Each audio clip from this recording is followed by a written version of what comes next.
ഇന്നേ എനിക്ക് വളരെ വേണ്ടപ്പെട്ട ഒരു ഫാമിലിയാണ്. അത് അവർ ഈ കാറ്ററിംഗിന്റെ പരിപാടി എന്നെ ഏൽപ്പിച്ചത്.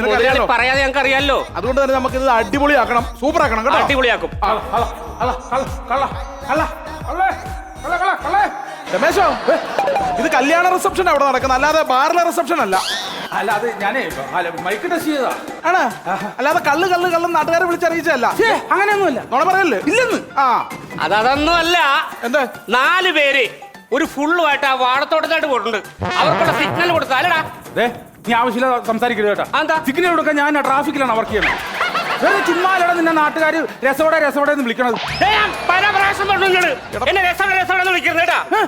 എനിക്കറിയാവോ എന്താ പണ്ടം കണ്ട് കലവറേക്കർ ഞാൻ ഒരു രസോടെ എടുത്ത് നിന്ന് അതിനാണ് ഇവൻ രസോടെ എന്ന് പറഞ്ഞ് കളിയാക്കണത്.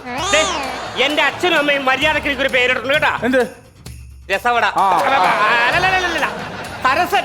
എടാ നീ സരസനല്ലടാ, നീ വിരസനാണ്. വിരസൻ. കുറച്ച് സരസമായിട്ട് സംസാരിക്കുന്നു. എടാ നിനക്കൊക്കെ പണിയൊന്നുമില്ലേ? ചുമ്മാ ഇങ്ങനെ ലാലാ പടി ഇതിലെ നടക്കാം. നീ പ്രത്യേകിച്ചും എന്തെങ്കിലും പണിയുണ്ടെ പണിയാ നോക്കട്ടോ. ഞാൻ ഒരു കാര്യം ചോദിക്കട്ടെ. എന്താ ഇവനിരുന്ന് പണിയണാണോ മര്യാദ? പിന്നെ അവൻ പണിയുന്നുണ്ട്. നീയാണോ ഉഴപ്പ്? ചെറുക്കനും പെണ്ണി ഇരിക്കുന്ന സിംഹാസനത്തെ കയറുന്ന സവോള അരിയണം. അതെന്നാ മര്യാദ കേടാ. അത് നേരാണ്. എന്റെ സരസ, നിനക്ക് കോമൺ സെൻസ് എന്ന് പറയുന്ന സാധനം ഇല്ലല്ലേ? വേറെ സ്ഥലം കിട്ടിയില്ല ഇവിടുന്ന്. വേറെ ഒരു സ്ഥലമില്ല. ഇങ്ങോട്ട് ഇറങ്ങിക്കള, എന്നെ നാണം കെടുത്താനായിട്ട്. നിനക്കെന്നാ പണി?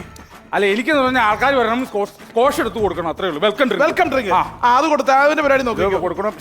എടാ പനിനീര് തളിക്കാനല്ല നിന്നെ ഏൽപ്പിച്ചേക്കുന്നത്. നിന്നെ ഈ വെൽക്കം ഡ്രിങ്ക് കൊടുക്കാനാ ഇങ്ങനെ വെറുനീര് തളിക്കുന്നത്. ഇതെന്നാ സംഭവം എന്നറിയാമോ? ഈ 2 അടിച്ചു കഴിഞ്ഞാൽ നിൽക്കാൻ പറ്റില്ല. നീ 2 അടിച്ചുള്ളൂ. അപ്പൊ രാവിലെ തന്നെ അടി കഴിഞ്ഞാൽ 4 കൂടെ അടിച്ചാലേ ഒരു ചെറിയൊരു പവർ കിട്ടുള്ളൂ. ഇത് നീ കൊളവാക്കി തരുവോ? കൊളവാക്കിയൊന്നും തരികയല്ലേ, ബാക്കി ആരും ഞാൻ ഏറ്റ്.